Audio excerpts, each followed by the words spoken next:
first stage, prefer tools such as cycle and gloves, if needed, are optional because we clean directly using your hands, so we don't wear gloves.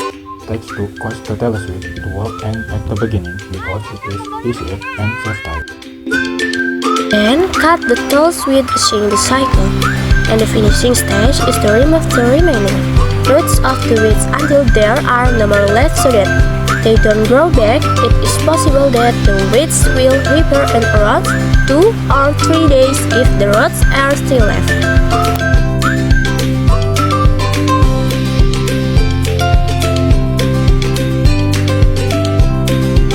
And later the bed will be cleaned without any roots left. The video above is the before and this is the after. Is it clean? Of course. Those are some tips from use. Hopefully they are useful.